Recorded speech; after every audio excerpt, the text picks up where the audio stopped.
მოგესალმებით, უფასო კოლეგებო. სოფლიოში მიმდინარე მოვლენების გამო ჩვენი განცხადებები ბუნებრივი ამ თემის ირგვლივ ტრიალებს. მძიმეა უკრაინაში მდგომარეობა, იმდენად მძიმე, რომ მშვიდობიან მოსახლეობას შორის 100-მდე ბავშვია დაღუპული და საუბედუროდ კიდევ რამდენი დაიღუპება არავინ იცის. მართალია უკრაინას ძლიერი მხარდაჭერა აქვს, მაგრამ უფრო მეტი სჭირდება. როგორც ჩანს, შეძახილები და სანქციები არ არის საკმარისი. საქართველოს ეს ყველაზე უკეთიც, რადგან 2008 წელს ძალთა ბალანსი კიდევ უფრო დიდი სხვაობით იყო, ვიდრე ეს დღეს უკრაინაში. თანადგომაც იმაზე ნაკლები იყო, ვიდრე დღეს უკრაინაში. მოწინააღმდეგე იგივეა, ხოლო საქართველოს 10-ჯერ ნაკლები ძალით იცავდა თავს, ვიდრე დღეს იგივე მტრის წინააღმდეგ უკრაინა. სწორედ ამიტომ ვფრთხილობს ხელისუფლება, რომ მწვავე დემოგრაფიული პრობლემების მქონე ქვეყანა ისევ სისხლისმღვრელ ომში არ ჩაებას. ამ სიფრთხილის ზღვარზე სიარული შიგნიდან უფრო რთულად ჩანს, ვიდრე გარედან.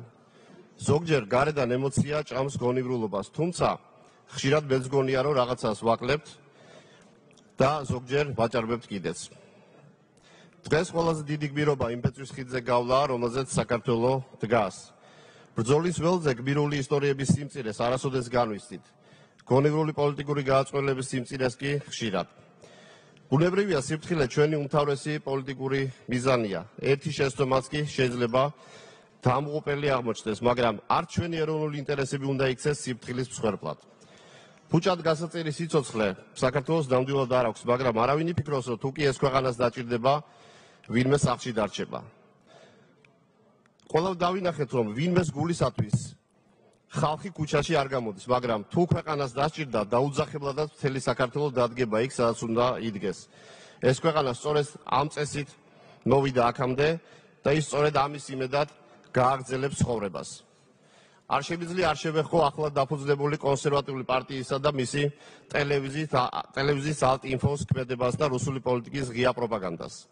დღეს, როდესაც მთელი მსოფლიო სუნთქვა შეკრული უყურებს უკრაინის მოვლენებს თუ როგორ ბომბავს რუსეთი მშვიდობიან მოსახლეობას, ერთი კითხვა მაქვს მათთან.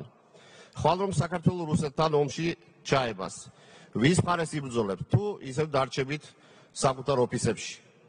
საქართველოს სიტყვის თავისუფლებას და პარტიული არჩევანიც ხელშეუხებელია, მაგრამ რადგან ასეთი კითხვა საზოგადოებაშიც ჩნდება, ესე იგი ეს პრობლემაა. დღეს ერთობა ისე როგორც არასდროს ჭირდება ქვეყანას. ერთმანეთს თუ დავაზიანებთ, ტერი აუცილებლად გაიმარჯვებს. თუ სადმე სიფრთხილეა საჭირო, უნდა ვიფრთხილოთ, მაგრამ თუ მეტია გასაკეთებელი და მგონია, რომ ეს ასეა, არ უნდა დავაკლოთ. სწორედ კონკრეტულ გზებზე საუბარს ველოდი გუში პრეზიდენტის გამოსვლის დროს. სურდა მისგან მიმეღო მეტი ინფორმაცია უცხოეთიდან. სურდა გამეგო, როგორია მსგავს სიტუაციებში მსოფლიო ლიდერების დამოკიდებულება და კიდევ ბევრი სხვა რამ. არავის ეგონოს, რომ შენიშნავს ვთაკილო, მაგრამ რა გავაკეთოთ მაშინ, როდესაც ხელისუფლებას კარს მომდგარ აგრესორთან და შიდა მტერთან ერთდროულად უწევს ბრძოლა. ეს იყო ყველაზე მთავარი კითხვა და ვერც ამ კითხვაზე ვერ მივიღე პასუხი. თითქოს გუში პირდაპირ უთხრა პრეზიდენტმა ოპოზიციას, რომ დაუშვებელია საკუთარი ქვეყნის და მისი ხელისუფლების საგარეო ლანძღვით ზრუნავდეს ქვეყანაზე, მაგრამ ვფიქრობ, რომ მათ ეს ვერ გაიგეს. გუშინ ერთ-ერთ პარტიულ ტელევიზიაში შემსრულებლის მომღიბარის სახით აბსოლუტურად იგივე ხდებოდა და იგივე ხდება სამწუხაროდ დღეს საპარლამენტო დარბაზშიც.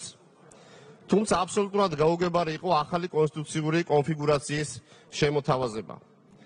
და რადგან მცირედ რომ რჩება, მინდა მოუწოდო დეპუტატებს, რომ გრძელდება პარლამენტში.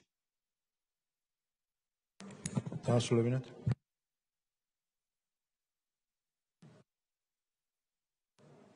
მინდა მოუწოდო დეპუტატებს, რომ გრძელდება პარლამენტში დაანონსებული აქცია. პირველი ტვირთი გაიგზავნა, ჩვენ თითოეული დეპუტატის დანაზოგით შევიძინეთ პირველადი საჭიროების სამედიცინო პროდუქტის შესახებ მასალა და ყველა ის ნივთი, რომელიც საჭიროა ბრძოლის ველზე, რომ დაცული იყოს როგორც მებრძოლი და საჭიროების შემთხვევაში აღმოჩინოს დახმარება, ასევე მშვიდობიანი მოქალაქეები და ბავშვები, რაც მთავარია.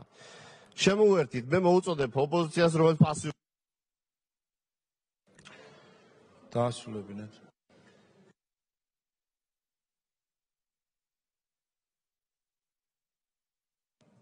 შემოვერთ ამ აქციას. ეს არის რეალური საქმე და რეალური საშუალება. ვიდრე მხოლოდ განცხადებების კეთება. დიდი მადლობა.